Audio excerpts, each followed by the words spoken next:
Okay. Yeah. Ready, Go ready, ahead. yeah. From echo is Yeah. coming. Check the audio. From echo is coming, madam. Saturate yourself, we will start, no problem.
Priya, madam, shall we start?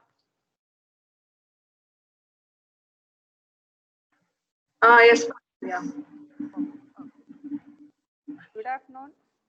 For our third session, we have with us Dr. Priya, Professor, ECE Department, Sri Sairam Engineering College, to talk about topic on deep learning perspective for healthcare applications. Dr. Priya did her BE degree in ECE from University of Madras and ME degree from Madras Institute of Technology, MIT, Anna University. She received her PhD in biomedical engineering from Anna University, Chennai. Uh, she has 18 plus years of experience and she is currently guiding students in the areas of biomedical modeling and image and signal processing. Her research interests include biomedical imaging, image processing, signal processing, and the applications of artificial intelligence and machine learning techniques. She is a recipient of DSC Pursuit Fellowship. She has published several articles in international journals and conference proceedings, as well as book chapters in the areas of medical imaging and infectious diseases. She serves on the editorial review board of the International Journal of Information Security and Privacy, IGI Global. She authored the book Hybrid Image Processing Methods for Medical Image uh, Examinations, CRC Press, and served as an editor for the book Signal and Image Processing Techniques for the Development of Intelligent Healthcare Systems, Springer Nature. We welcome Dr. Priya Madam to take over this session. Over to Priya Madam.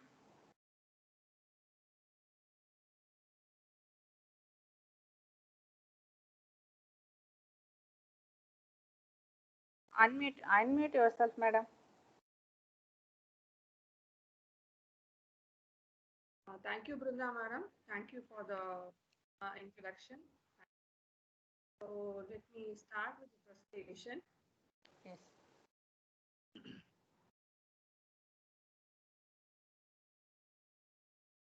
Uh,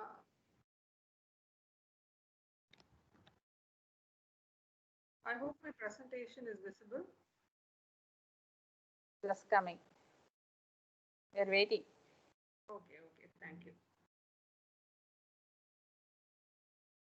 So thank you, organizers. Thank you for giving me an opportunity to share my experience in learning for healthcare perspective. So I have certain flow in which my presentation projected. To start with, like directly because this is the I mean in the whole FDP, this is the first time wherein the deep learning is being used. So I thought let me give a small introduction with respect to neural network and then later on to the deep layer networks. So a small introduction about deep learning networks and few terminologies that are often used in deep learning.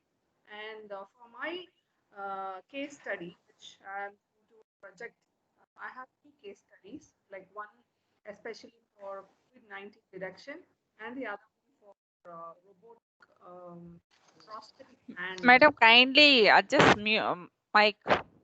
Some disturbance is coming. Slight adjustment. okay, okay.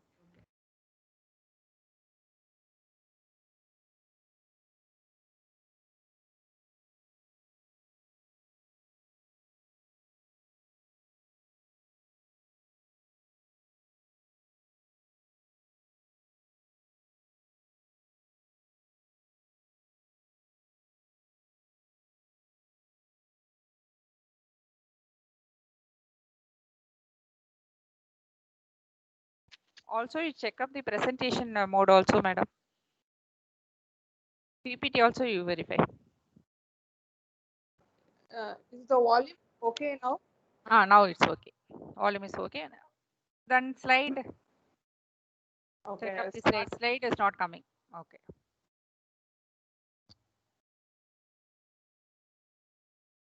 Is it okay now? Is Now my it's presentation visible?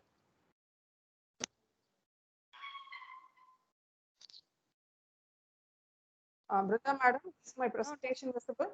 No. Not yet. Okay. But initially we got initially it's we have seen that presentation, but now it's not coming. Okay, just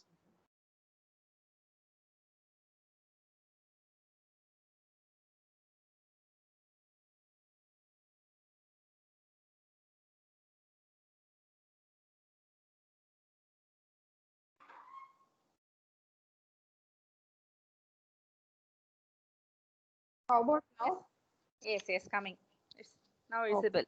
Okay, thank you. So there are different basic design of learning, and out of which I thought for my case study, let me discuss 16 study. Okay, so let me start with a small illustration. So imagine there is a university wherein university conducts a test and accordingly it grades the students, and this is the end pass for the students. Say for example, the student has acquired 10 marks, 9 marks out of 10, and the total grade that the student has acquired is 8. Now, I think from this data, it's visible that very clear that the student will get admission in that particular university. But I have one more student. Say this student has got only 3 marks out of 10. I think everybody will agree with me that this student will not Madam, get admission. some disturbance. Voice is breaking. You come with some other device. You have two devices. You can try with second one. Yeah. How about now? Now you continue, ma'am. We will check it. Okay. So the second student has got 3 marks out of 10, and totally his grade is 4 out of 10. So this student, it is very quite clear that he won't get admission in that particular university. Okay, so now I have a third category. So this student has got 7 marks out of 10, and his total grade seems to be 6 out of 10. Okay, now there is a possibility that the student may get admission in the university or may not. So it all depends upon the test. So by visual uh, inspection, we cannot decide whether the student will get an admission in the university or not. So there is one possible solution for this problem. I'll just project it. Now here, I have plotted all the test marks and grades for the students who have applied for the university. So here you could see that in this graph that student has got 10 marks in test and sorry 9 marks in the test and total grade of 8 will lie on this region. And similarly, the second category, the student who got 3 marks out of 10 and the total grade what he got was 4. So this student lie the category of the student will lie in this particular region. So you can see that there are two different regions. Okay, one with green, the other one with red. So this green indicates that all students would get possibly the admission in the university, and green represents the students who fail to get admission in the university. If there is a clear demarcation between these two groups, then categorizing of the students getting admission and not getting admission would be easy. But see, there is a small overlap. So because of this overlap, the student getting admission and not getting admission, separability will be difficult and tedious. So one way of doing it, like can draw a line which could separate these possible groups. So when you draw a line here, now here you could see that this third student who got 7 in test and 6 in grade. So if you find out the point in the graph, it would be somewhere lying over here, the blue question mark. So here, student test mark is 7 and he has got 6 out of 10 in the overall grade. So this probably lie in the other category, that is wherein a student is now able to get admission in that particular university. So here the ambiguity in finding out whether the student will get admission or not will all depends on the line. So drawing a line which could separate these two groups is not that much easier. So you have to find out the best fit line for those possible points. So that is very important.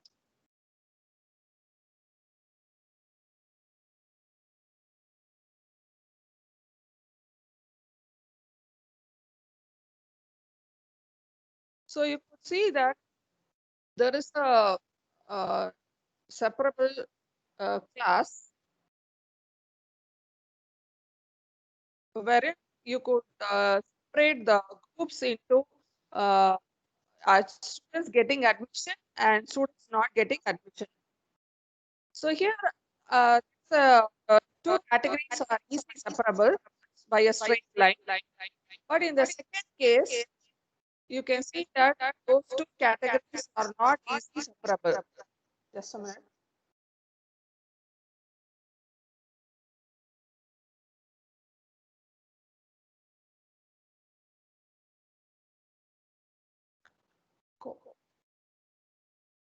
So here, drawing straight line will separate these two categories. But in the second diagram on the right hand side, you could see that the two groups are not really linearly separable. So that's why this is what is called as inseparable class.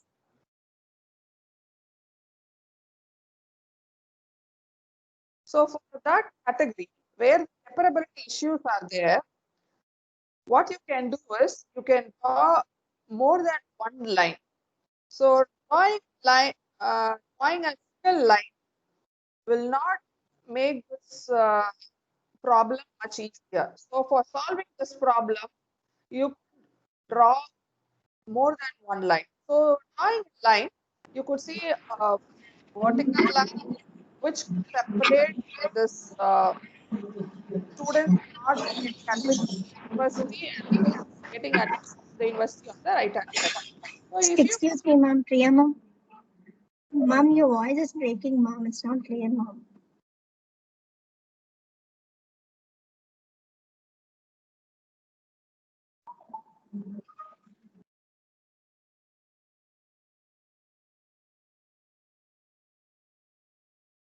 Ma'am, please unmute, ma'am.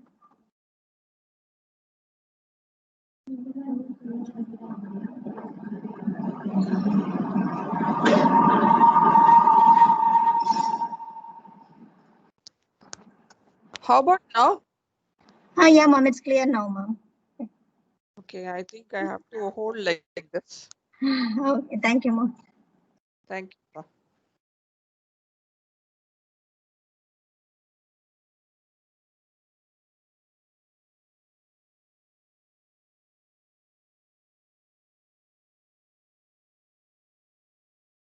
Is my screen visible?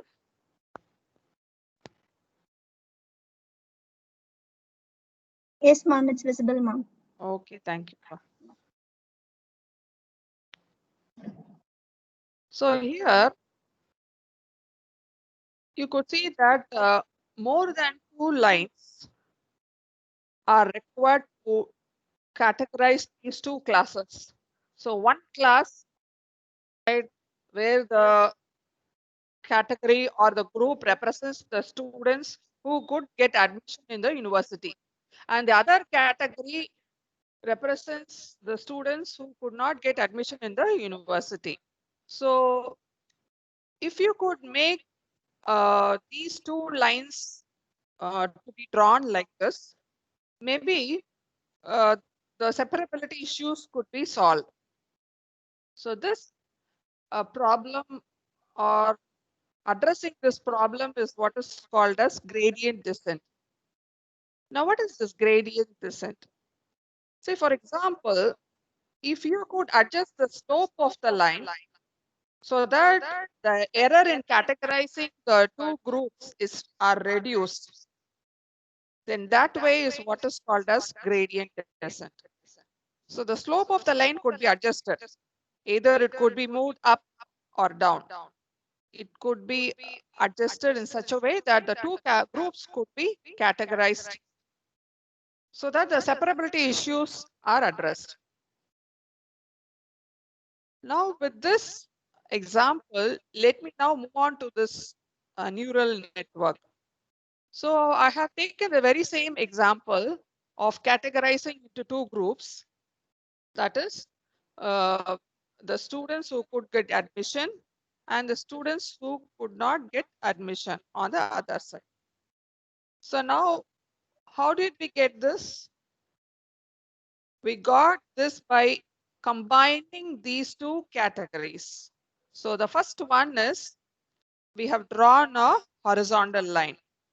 The second one where we draw the vertical line. So if you could combine them together, you get the final required one.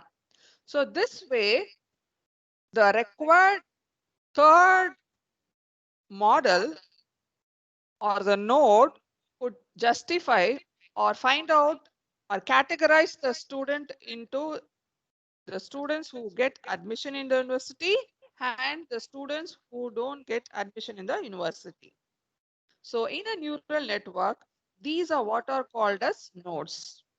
So inside the nodes, these separable lines are to be drawn such that the class separability could be done in a easier manner. So this is the core behind the neural network. So neural network, why it is called as a neural network? Because it mimics the neuron activity which happens inside a brain, human brain. So these are the neurons. So the signals from each of the neurons are activated and passed on to the next successive neurons. So thereby the action from one of the neurons are carried on and it is received by the next successive layers. So this is how even in these artificial neural networks, these individual entities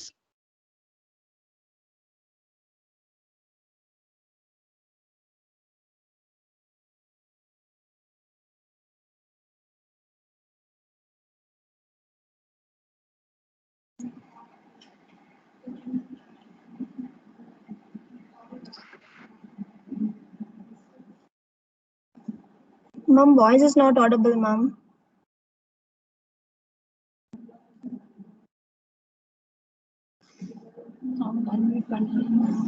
Ma'am, no, ma'am, not audible, ma'am.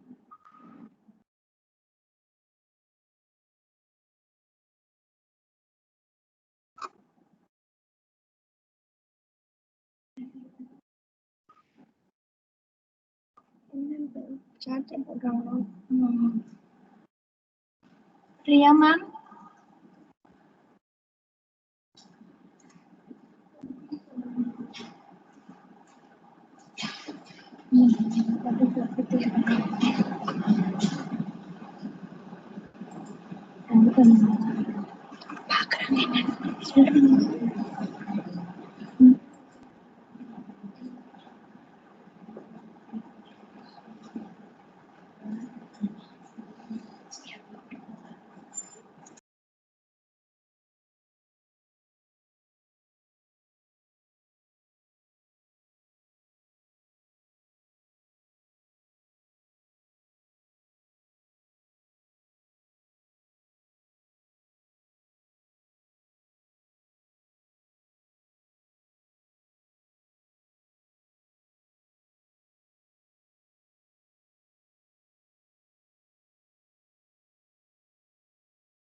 Priya ma'am?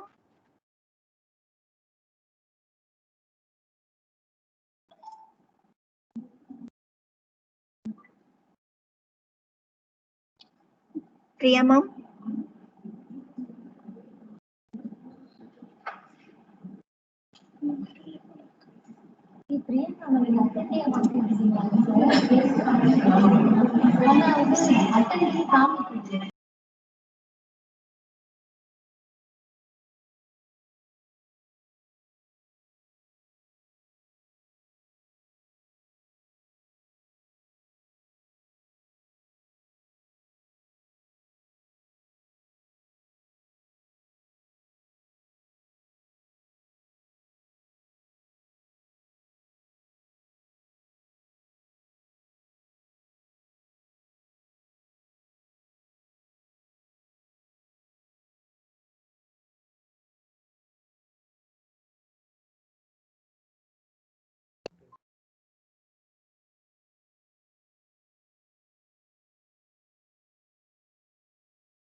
Now is it audible?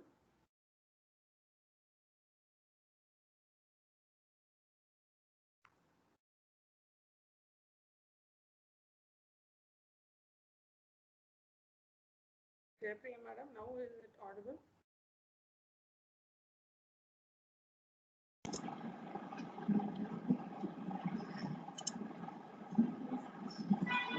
Priya ma'am? Is it now audible? Yes ma'am, audible ma'am. Screen is also visible ma'am. I think just now only you made me as a person. Previously it was.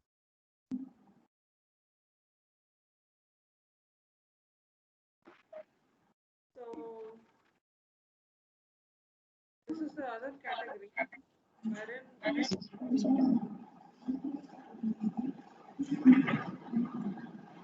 Ma'am, voice is very low ma'am.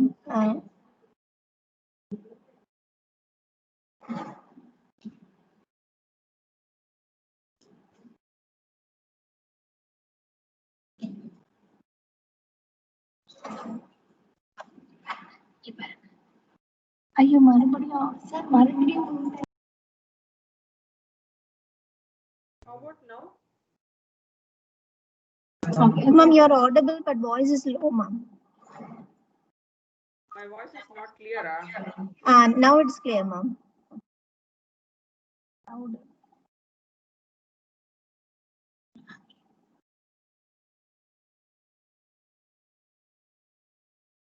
So the next point I want to discuss is about the gradient design. So here I have totally 6 pebbles. So out of the 6 pebbles, 3 pebbles are blue in color and 3 are of red in color. So here, suppose if I draw a line to separate those. Ma'am, excuse me ma'am. Yeah. Ma'am, still more louder ma'am. Voice is very low ma'am.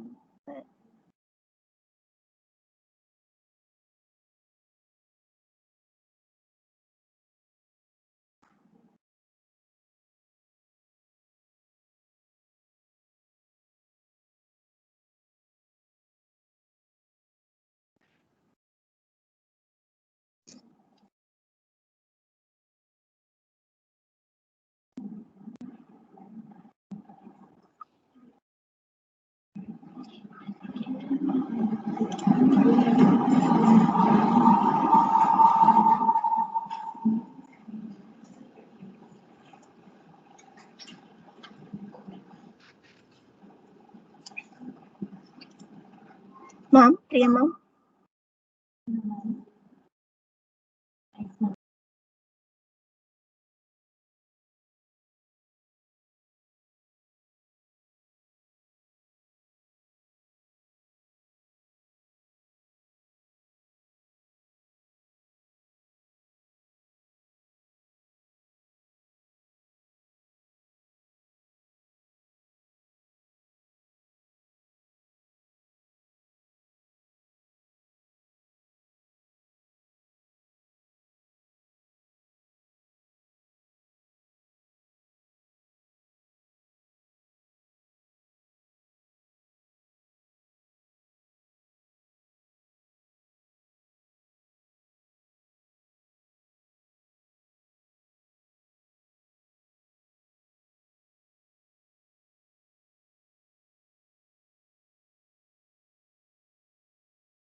Now is it okay?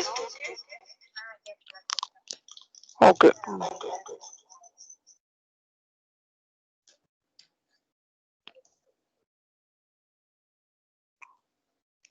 Next slide எப்படி போனோம்?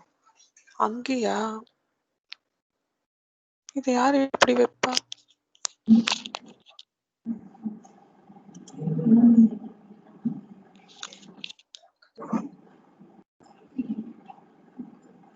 So here you could see that now is it okay, madam? Yes, ma'am, it's clear and audible, ma'am. Okay, thank you. I think my screen is also visible. Yeah, ma'am, it's visible, ma'am. Okay, thank you, pa.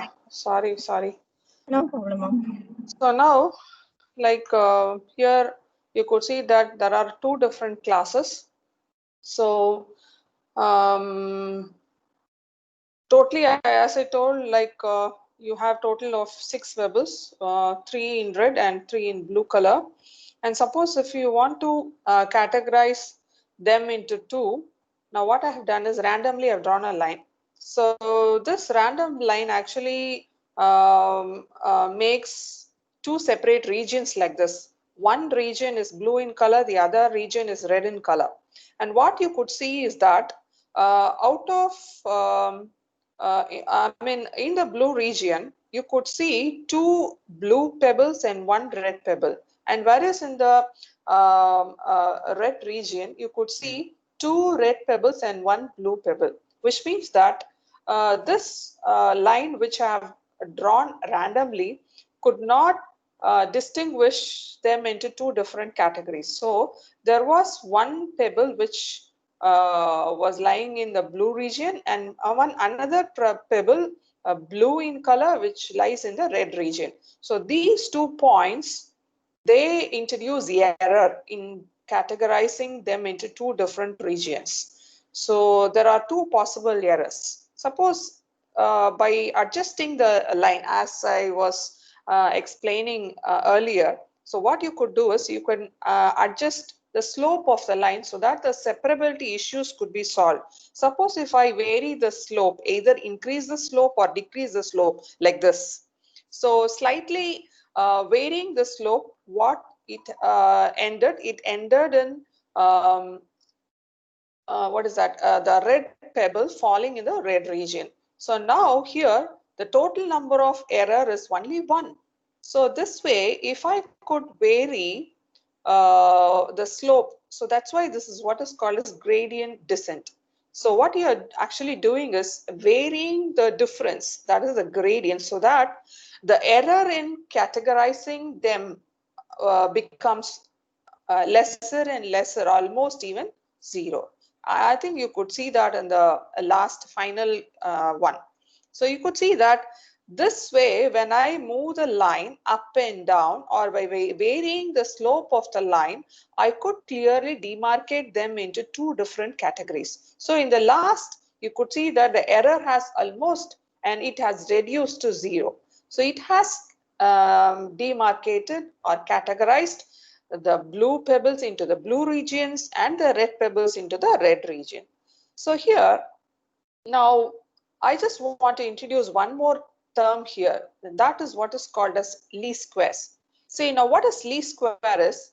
Now, why do you want to calculate least square? That is very important. Now here, as I told you, there are 3 blue pebbles and 3 red pebbles. Suppose if you find out the distance of these pebbles to the line that is demarcating them, so you could get these many distances, distance 1, distance 2, distance 3, similarly 4, 5 and 6.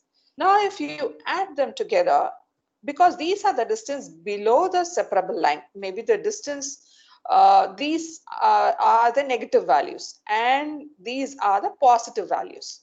Now distance cannot be negative. We generally do not take distance as a negative value.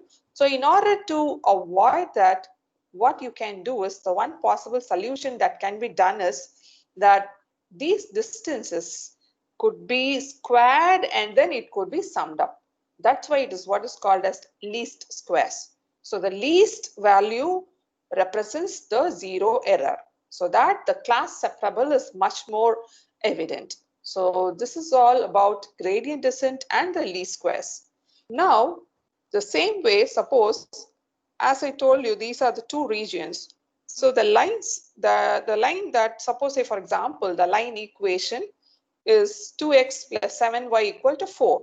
And this is the region above this line, so that it represents the region greater than this, and this is the region lower than this line. Normally, I think you all know that the line equation are represented in a parametric way such that it has two variables, one representing the slope, the other representing the y-intercept.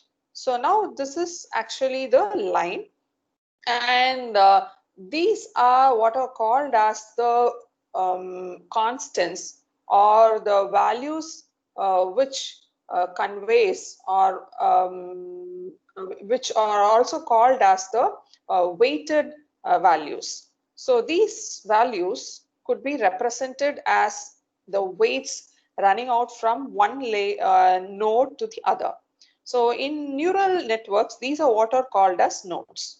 So here, since we have taken a line to separate these two classes, so the parametric equation of a line has two variables, as I told you. So here I have two inputs, which means that there are two inputs. So those inputs are represented as x and y. So here there are two inputs, and these are the weights which are represented in the line equation form. So this 2 and 7, I could represent it here. And similarly, this node is represented with a suitable weight as 4. Now, as you could see here, so these are the inputs. So using the gradient descent or the least square, the error in separating the class could be done. And once it is tuned, you get the required output. So this actually mimics the neurons which are present in the human brain. So this is one such neuron where you could see so many activations are coming as input to the neurons. Okay, so they enter from the dendrites to the neuron, and later on these input electrical, they are conveyed to the next successive neuron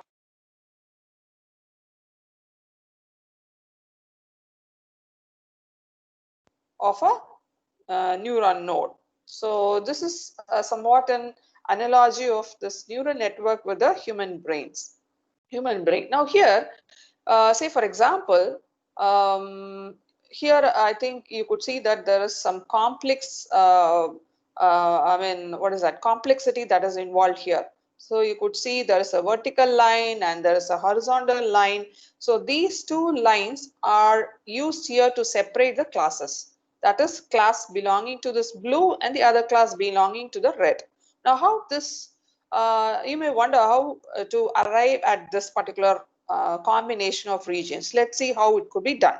So that's the first case. So to separate these classes, now you could make out a line like this, similarly another line, and finally to combine them. Once you combine them, you finally arrive at this point. Now this is regions with linear separable. So this is the way how it could be done. Suppose, say for example, if there is a non-linear pattern, you could not category, instead of using those two lines, what you can do is, maybe I'll show in the next slide, you could use a combination of these two planes, so that you arrive at a more complex region, so that the class separability may be made in an easier way. Now here you could see that some numbers have been represented over the regions. Now this 0.7 represents the probability of this blue being present in the blue region. And what is this? Yes, again it represents the probability of this blue being present in the blue region.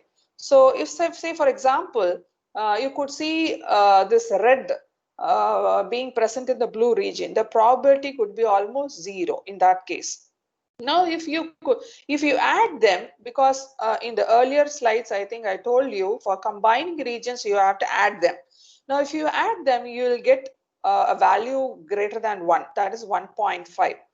But since I told it all depends on the probability of occurrence of these data points. Now, what you could do is, if you want to scale it down from 0 to 1, you can introduce something what is called as activation function.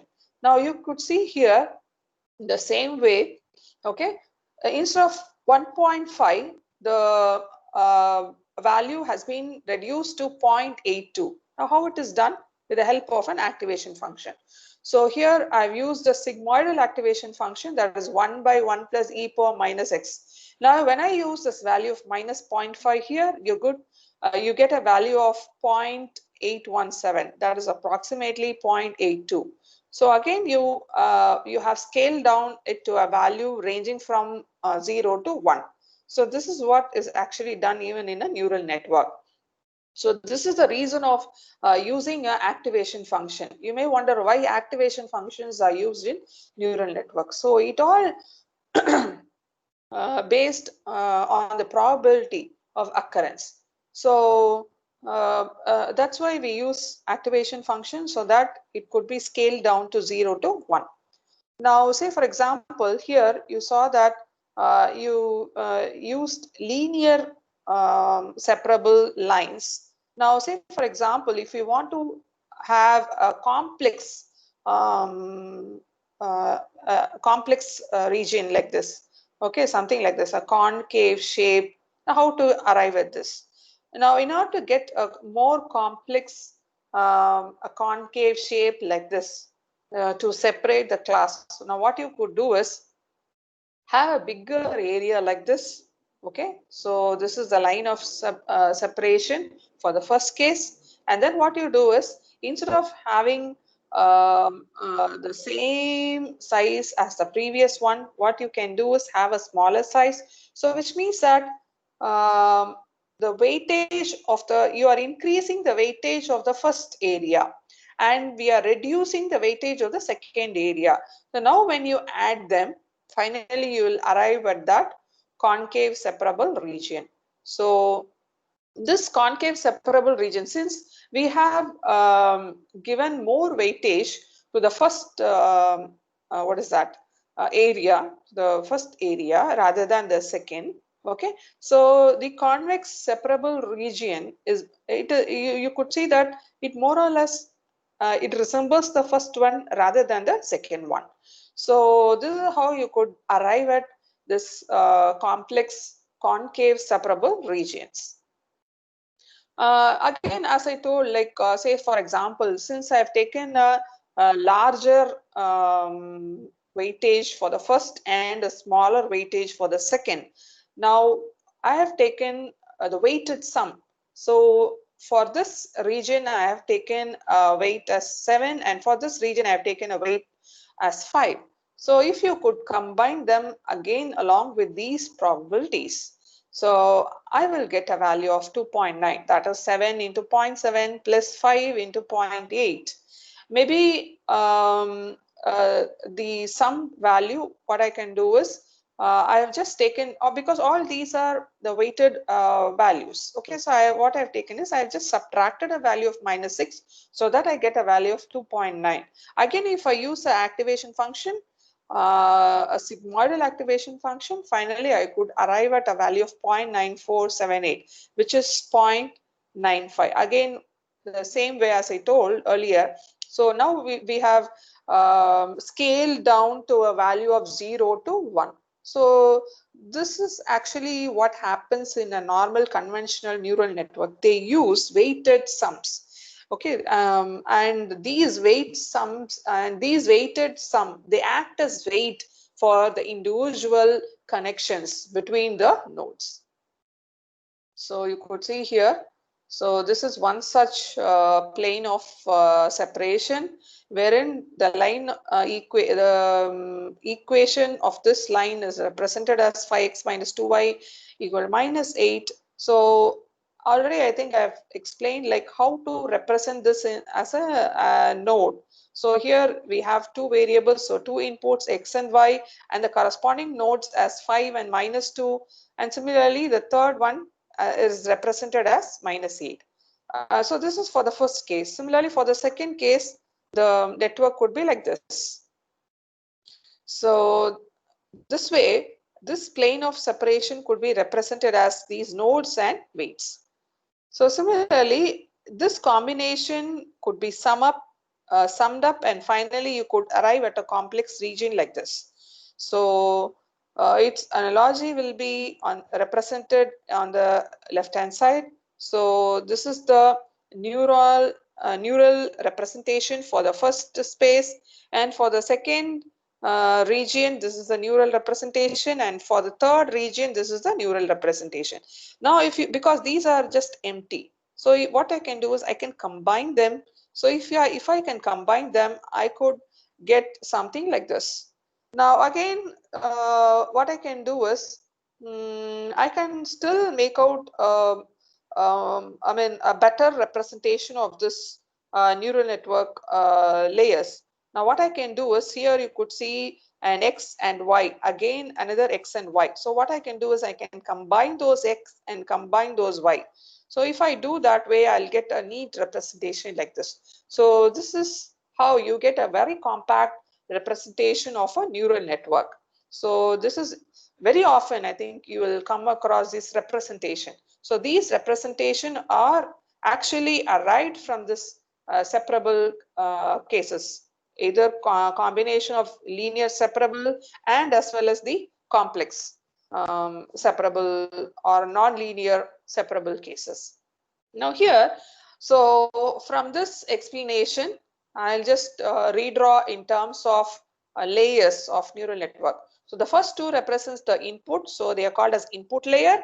Then the second, that is the linear separable regions, they frame or they form the hidden layers, and finally the complex layer forms the output layer. So these are the layers present in a neural network: input layer, hidden layer, and the output layer. Now here those x and y represent the coordinates, and as I told you, the linear separable and the combination of linear separable regions. Suppose, say for example, here we had only just two, the previous this condition we had only two layers, two separable regions. Okay, two separable linear separable regions in the hidden layer. Suppose if I have more than two, in this case you could see there are three linear separable regions being used. In this case, when you combine, you finally arrive at a more complex separable region. Maybe you could see this triangle shape here. Okay, so when I increase, so what do you understand from this is that when you increase the number of separable regions in the hidden layers, you could arrive at a more compact separability at the output. So that is the one advantage when you number of separable regions. Again, in terms of neural network, it is nothing but increasing the number of hidden neurons. So this is one category. Say for example, instead of having, in this case, I had only two inputs, that is x and y. Suppose instead of this two inputs, if I could increase the inputs, say here you could see there are three inputs, x, y, and z. So earlier we represented the class separability in terms of a line. Now since you have the third coordinate, the line can be represented as a plane. So now you have planes.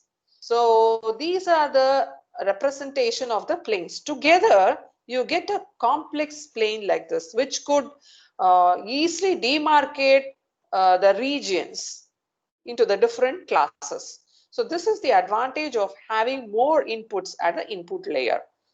So this is the next, the way how the deep neural network evolved. So earlier we had lines of separation. When you increase the number of inputs, we saw that instead of line, you had complex planes. Now, similar to that, here you could see that having two inputs, X and Y. Now what here we have done is we have increased one more layer, hidden layer. Instead of one hidden layer, we have another set of hidden layer. Now what has improvised this, or how this has improvised the network, is that in the first hidden layer you could see that you had a line, and then this bunch of lines, okay, it was combined to give a bunch or group or lines of regions. You have now in the second hidden layer you have some regions, so the lines have combined into regions, and these regions in this hidden layer, they have been combined to create a complex region at the output. Okay, so now you have complicated regions at the output, and this is the basic concept of neural network, deep neural network. So in deep neural network, having more number of hidden layers, it improvises the class separability. That is what is actually done in a deep neural network. So this is how a deep neural network evolved from a conventional neural network. So what is a deep learning or deep neural network? So first of all, deep learning and then the network. So it's a machine learning that learns features from the data. The data can be image, the data can be a text, or the data can be a sound file, anything like that. So data, deep learning is all about data. This buzzword is all about data. Data is very important in a case of a deep learning. So you could see that in a deep learning, it requires lot of data, lot amount of data. Similar to that, it requires a good hardware also, because as it involves lot more number of data, a very good hardware is required. But in case of machine learning, that is a conventional learning using neural network and something like that, it does not require that much huge number of data, or it does not even require a complex hardware also. But this deep learning requires huge amount of data and sophisticated or a higher end of hardware. So that's why these days people are at the back of, they are actually making fraud and getting one's data. So they find suitable ways or attractive ways by which they could get others' data, so that they can do some enhancement out of it. So this is all about this. So deep learning, for it to learn, it requires many data. So you could see here that in the first picture that there's a man and a robot. So he interacts with this robot. So this actually is what is done in, or you could call this as an what the person is doing is he is making the machine to act in an intelligent way. That's why we call this as an artificial intelligence. Okay, so this is an artificial intelligence. On the left hand side, you could say that when you write some instructions, so that the machine learns those instructions and executes the program accordingly. So here also, here the human intervention is required, because the human being is going to write instruction and give it into the system, so that the system executes it accordingly. Now this group on the left hand side is what is called as machine learning. On the right hand side, you could see wherein you could see a network, wherein this network will be trained with the help of huge number of data, and it could survive independently. So human intervention is not that required as when compared to the machine learning. So this deep learning actually is a subset of this machine learning. And this machine learning is actually a subset of this artificial intelligence. So this is how this deep learning has evolved. So that's why I've mentioned deep learning as a subset of machine learning, and this machine learning as a subset of artificial intelligence. So this deep learning actually as I've already mentioned, it requires a very huge amount of data and a very high performance computer. So when you compare deep learning with machine learning, deep learning requires a very large amount of data set when compared to machine learning. And similarly, when you train using machine learning algorithms, the user has to extract features. But in case of deep learning, no such requirement. The deep learning system itself, the deep learning model itself will acquire those features. And only few models, when compared to machine learning, there are few models of deep learning. And the training time, the time required to train such model is very large when compared to machine learning. So this is just a comparison with deep learning and machine learning. Now here comes the network layers. So here you have, so this is how the deep learning network is constructed. So in earlier slides, we saw that the neural network has an input layer, it had a hidden layer, then it had an output layer. Now here, say for example, for this deep neural networks, the input is most probably the input will be of a 2D. So probably those will be of images. So the images will be given as input. Now when you look inside the deep learning networks, so these networks have so many hidden layers. So these hidden layers actually they perform operation and then the pooling. Maybe I'll just have slides to explain how the convolution is performed, how the pooling is done, things like that. Okay, so each and every layer in the deep neural network perform the convolution operation, pooling operation. And so these are what these operations they do is they try to extract features. Now, maybe in machine learning, those features will be extracted in terms of numerical value. But these deep learning, they extract the features in terms of images itself.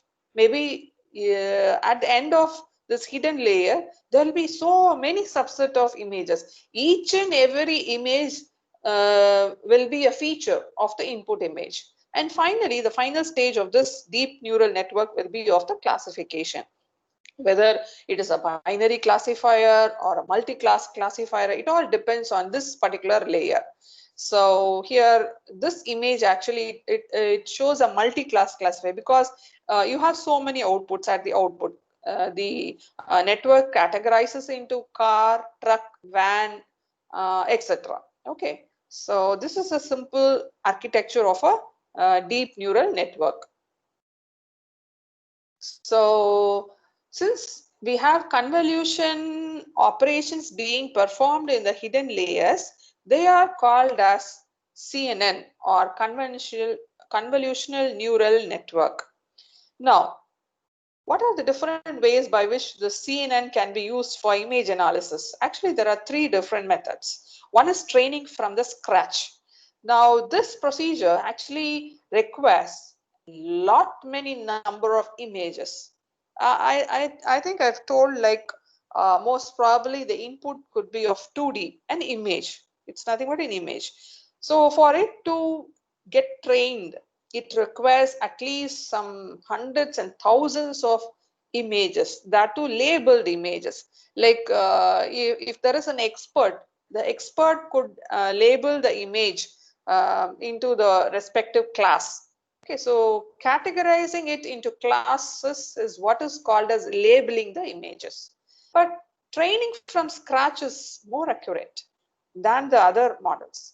The other way of using this convolutional neural network or transfer-based learning. Now, this uses the knowledge of already existing models. Maybe when compared to the previous, this use quite less number of data. The third one is the feature extraction, wherein here we use a pre-trained network. pre-trained network, already existing one. Just the novelty is that we can use it for our own database. That is the novelty in that. There is no not much tuning is required. So this is what is a pre-trained network, wherein it again uses very less number of images. Maybe you can still use the machine learning at the later stage to categorize it. So as I told you, this using this huge number of data actually is somewhat, I should say, it's a limitation, because the processing speed of the system should be very high, and it takes huge amount of time in processing. So the other limitation is the computation power. For it to process, it requires at least a GPU, graphics processing unit, or a tensor processing unit, TPU. So this computation power is yet another limitation of DL. The other one is the training time, which I told you. So I have a few slides wherein I just want to brush up or just introduce you the different categories or the different layers. So there are activation layers, convolution layers, and fully collected layers. So let me go one by one. So these are the basic terminologies: input output volume, features, filters, receptive field, zero padding, and hyperparameters. So I have just taken an example to express one by one. First, let me just explain about this input output volumes. Now here you could see a 4x4 matrix. Now this red 4x4 matrix, I have again three such matrices. One represents the red channel, the second represents the green channel, the third represents the blue channel. So RGB image comprises of these three channels. So if you just consider one such channel, maybe the red channel, you have here 4x4. There are 4 pixels which represents the width, and the 4 pixels which represents the height. So together, the total number of picture elements or the pictures present in one such channel is 16. That is 4x4. Now, here you could, what you could see is that in the first, for a conventional neural network, the input is an image.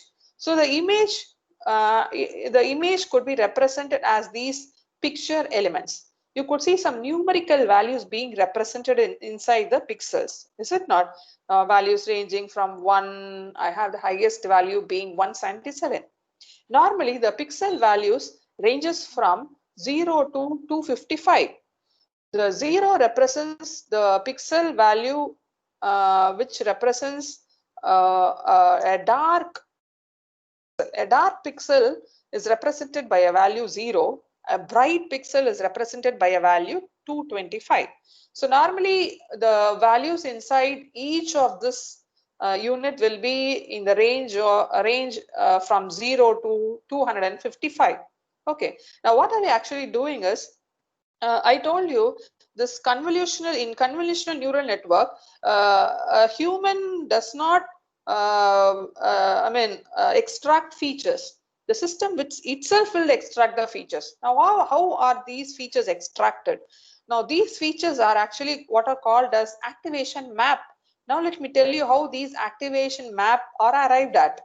Now to arrive these activation map, you have to use something called, or the model will have these filters. Now these filters are also called as mask or kernel, or you have these many names. Now what actually is done is, convolutional sum is actually done. Say for example, you just take the first 3x3 out of this, and you perform convolution, because the name itself says convolutional neural network. So we have to perform convolution. So for performing convolution, you just take 3x3 from here, and the kernel size is of again 3x3. What you do, perform convolution. It end up with a number 56. So enter it here. Similarly, you slide this kernel matrix to 1 pixel to the right. So now you get this. Now again perform convolution. Okay, now if you perform convolution once again, you end up with an answer of 503. But see, I already told you, like, the pixel value will range from 0 to 255. Now here it has exceeded that 255. Now in order to normalize it, come back, just to bring it back to the normal range from 0 to 255, they do this normalization process. Now what they do is divide it by 2. So if you divide it by 2, you again it will be coming in the range of 0 to 255. So this is how this activation maps are framed. So the image are now converted into activation maps. So one has to choose this particular kernel or filter. Maybe I have a slide later on wherein this filter mask has to be chosen such a way that say for example, out of if you consider this as an image, the image features can be horizontal edges, vertical edges, brightness, contrast, anything like that. So accordingly, this filter mask has to be chosen. So if this mask is chosen such a way that it could extract horizontal edges, so horizontal edges will be present in this activation map. So accordingly, this activation map will act as the features of these input images. The next buzzword that is normally used in CNN is the receptive field. In a neural network, all individual nodes will be connected to the node of the next consecutive layers. But in a conventional neural network, not all the the neurons will be connected to the successive neurons present in the layers. Instead, only certain neurons will be fired, and those neurons will alone involve in framing or computing the weights or proceeding it further. The reason is that, like say for example, if the image is 32 cross 32 cross 3, 3 represents the RGB image. So totally there needs to be 3072 weights. But if the image size is very big, say for example 200 cross 200, then in that case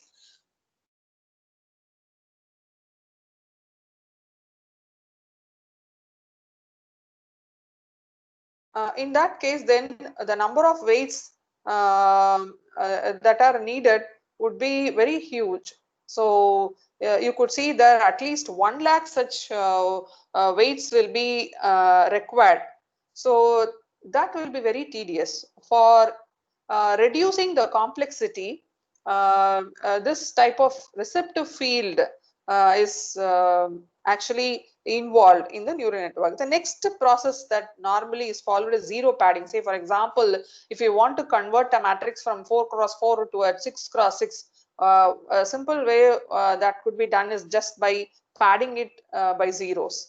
So at the end, at the edge, if you pad it by zeros, the 4 cross 4 matrix could be called as a 6 cross 6. Say for example, if you require a 6 cross 6 matrix for computation, now this type of padding could be done. The next is the number of terminologies that are very quite often used. That is this receptor field, which is represented as R.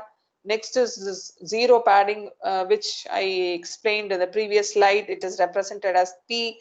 And already I told you, like the images could be represented as width cross height cross depth. So W, H, D are used accordingly. And stride in the sense, say for example, in this example, I told you, like in the first step, the kernel or the mask is placed over the first 3 cross 3. Next, the kernel is the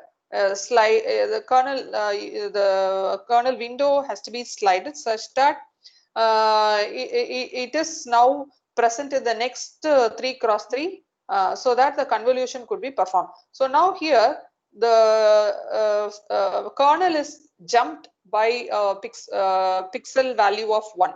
So the this is what is called as a stride. So here the stride is 1. If the kernel is jumped by a value of 2, then the stride is taken as a value of 2. So the stride is referred as this S. Now, with the help of these variables, there is a design principle which is used behind the CNN network. That is, the output width of the next consecutive layer will be equal to the width of the say if it is 7 cross 7, then this W will be 7. So minus R represents the receptor field, P represents the zero padding, and this S represents the stride. So this way, say for example, for here I've just given an example. Say for example, if the width is 10 and the receptor field is 3, and if there is no zero padding, then this P can be taken as 0. So if the stride is 2, then if you compute, it becomes as 4.5. Normally, this should be an integer. So for it to become an integer, the zero padding can be included. I mean, by default, the zero padding will be taken as 0. If the resultant is not an integer like this, the zero padding can be included. That is the advantage of that zero padding. Okay, so these are the layers: convolutional layer, rectified linear layer, pooling layer, finally the fully connected layer.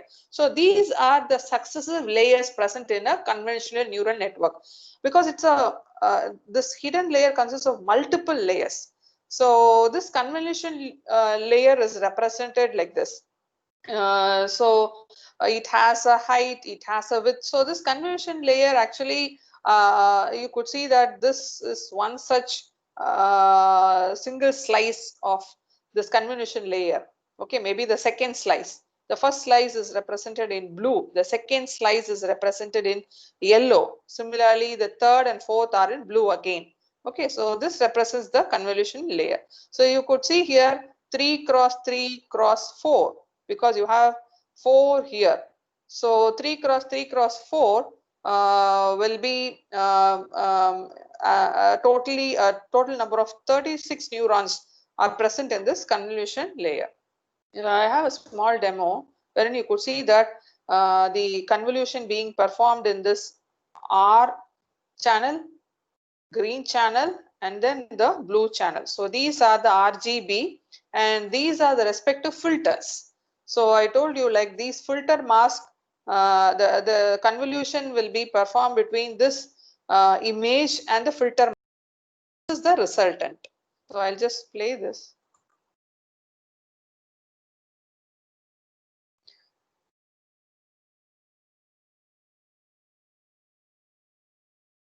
Okay, so it starts from here. So I think you can visualize. See, this is the first position. So it does the convolution. So when it does the convolution with the first 3 cross 3 matrix, it ends up with the answer -3. Now we just move the kernel by a unit of 2. So which means the stride S is 2, and then perform the convolution. So this way it is done here.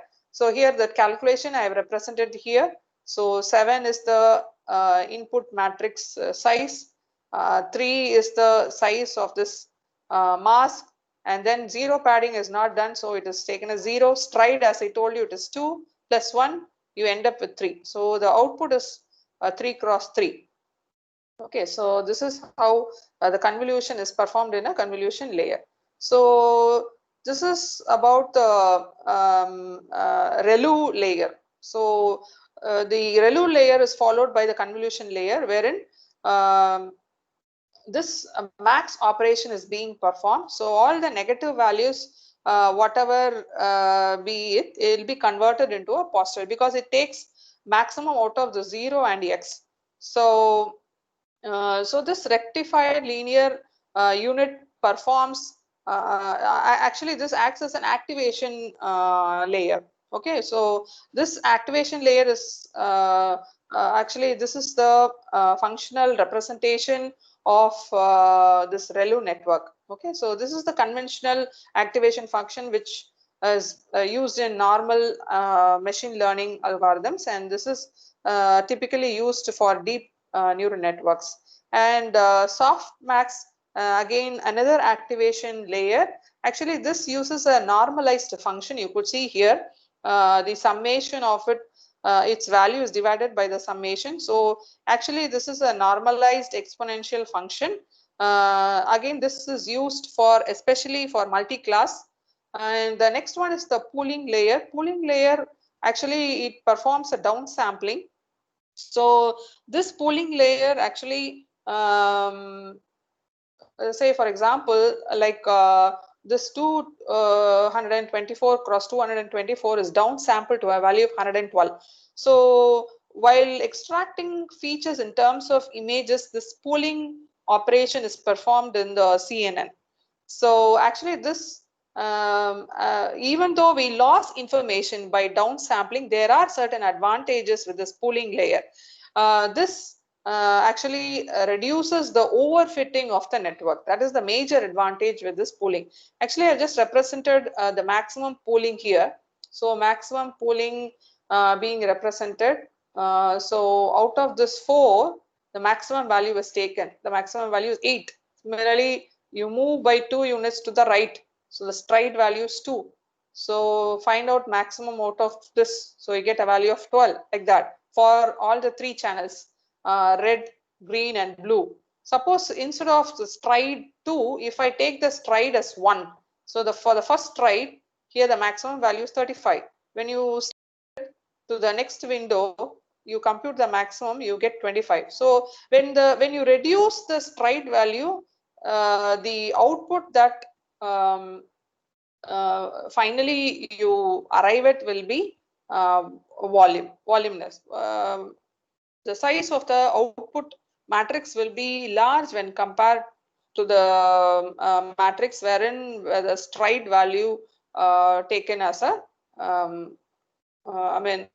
maybe if you increase the value of stride, then the output matrix size will be larger. So that is the relationship. So this is the operation of max pooling, wherein you get the maximum value out of these many matrix.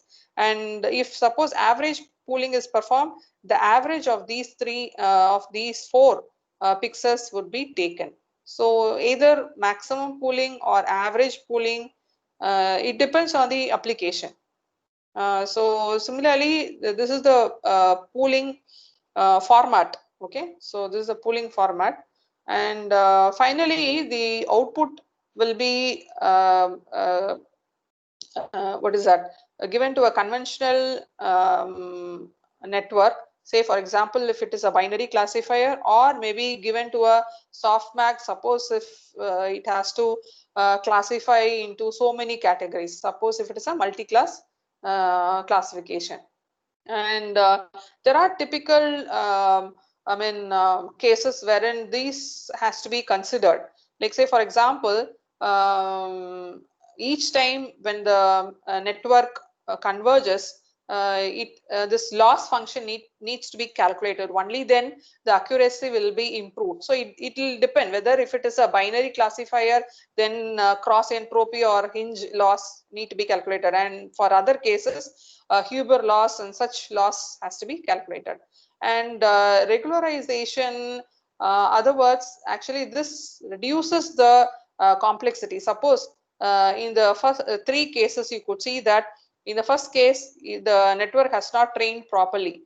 By improving the separable, what is that region, you could see that it has categorized exactly into 2 different groups. So this is almost called as overfitting, in the sense that suppose if you have more number of training data, then the network will train with that data trend alone, and if any validation data is sent to the network will fail. Now this actually regularization will try to stabilize the network. That is the advantage with regularization.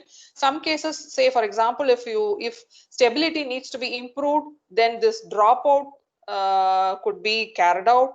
And similarly, there is another a compromise, since we are dropping out certain nodes, to compromise batch normalization could be carried out.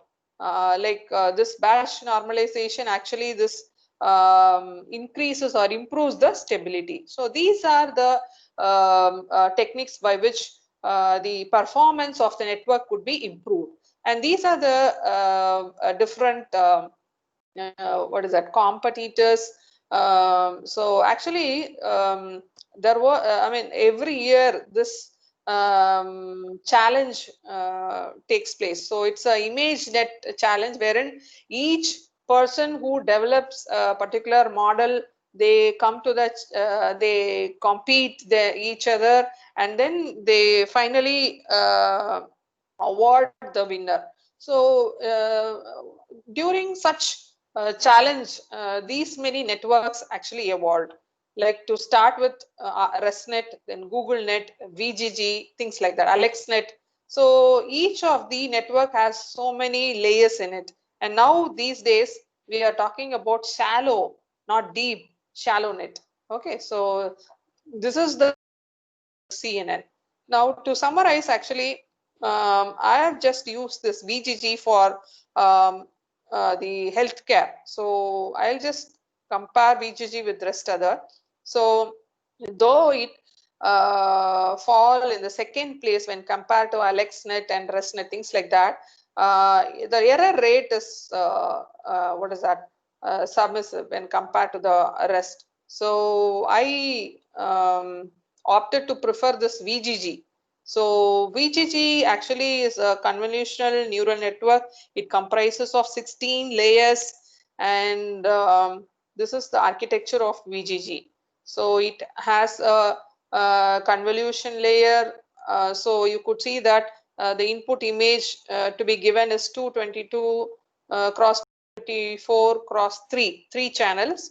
So the output of this is given to a max pooling, and then max pooling, you know that it does the downsampling. The downsampled image is again fed into the again convolution layer, and the convolution output is again max pooled, that is downsampled. So again further, so many layers of convolution actually exaggerates or extracts so many features. So if you extract so many features, then the classification will be more accurate. That is the reason being behind extracting so many features. So this is all about my presentation. I have I'll just spend 2 to 3 minutes for the explanation of the coding.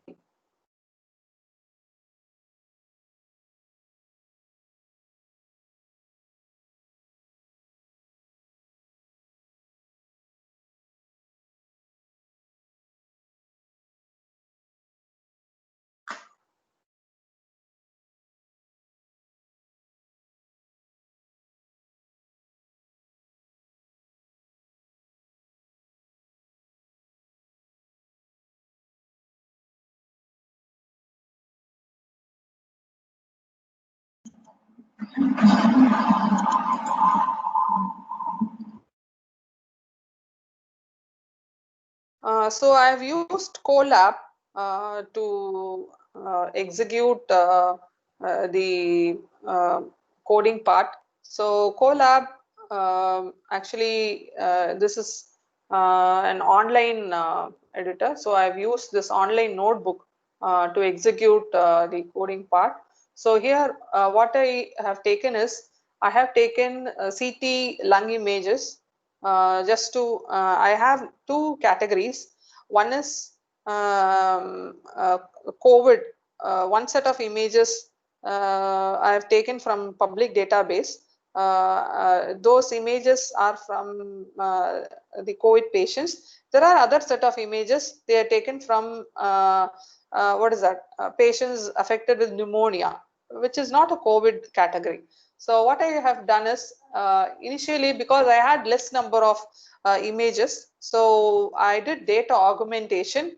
So you could see here these many packages being included as an header. So you could see here that the images are augmented. Data augmentation is very important because I had just 20 number of images in each class, COVID class as well as not COVID class. So like what I did is like the images are rotated, shifted, and then zoomed version. So this is how the data augmentation was performed, and you could see that initially I had only 19 images of one class and the 19 images of another class, so which means COVID and non-COVID class. And here I did that data augmentation because I had only 20. So data augmentation, you could see that I created folders to represent the images. I took out of say for example, you could normally take 80 images for training and maybe 20 images for validation. So here you could see that, see, COVID positive images count before augmentation was only 19. After data augmentation, it was 380. You could see here also. So COVID negative images count before augmentation was 19, and after data augmentation, I had 380 because for CNN to carry out its layer by layer procedure to improvise its accuracy. It requires many number of images. Since I had only 19 set of images, what I did is I did this data augmentation, that is rotating, flipping, like that. So totally I got 380 in one case and 380 in the other case. So finally, okay. So I'll just show you the final one, maybe that will help you because we are running out of time. Yeah, so these are the layers. You could see here the input size is 224 cross 224. So we have used convolution layers, max pooling layer, batch normalization, ReLU activation function. All these I explained while I was presenting my presentation. So each and every layer you could see that network has increased the number of features. Initially it was 64, then 128, then we had 256, finally we have 512. So, and at last we used sigmoidal activation function to bring back its value so that it ranges from 0 to 1. And then this, you can see the model summary which I explained earlier, and these are the epochs. So this is the model. I have compiled it and I have run it. So you could see here I have done it for 80 epochs. So if I could increase the epoch, then the accuracy will still be improved. So here I got 65% of accuracy.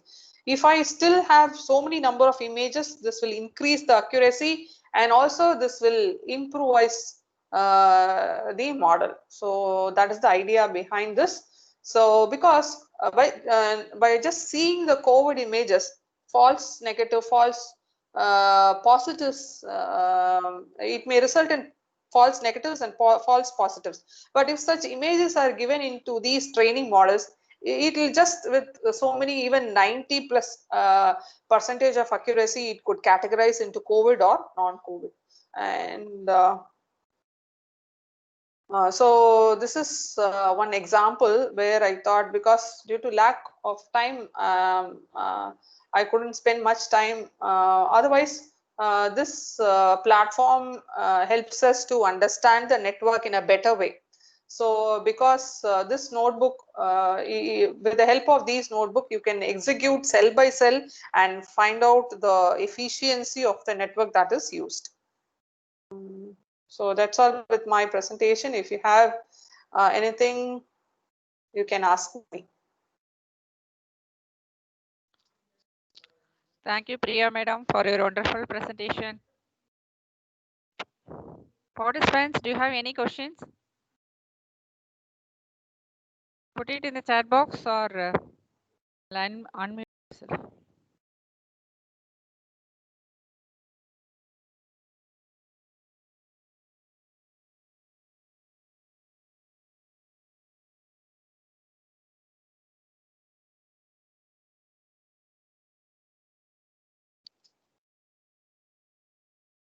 Any questions from the participants? Now you can unmute yourself.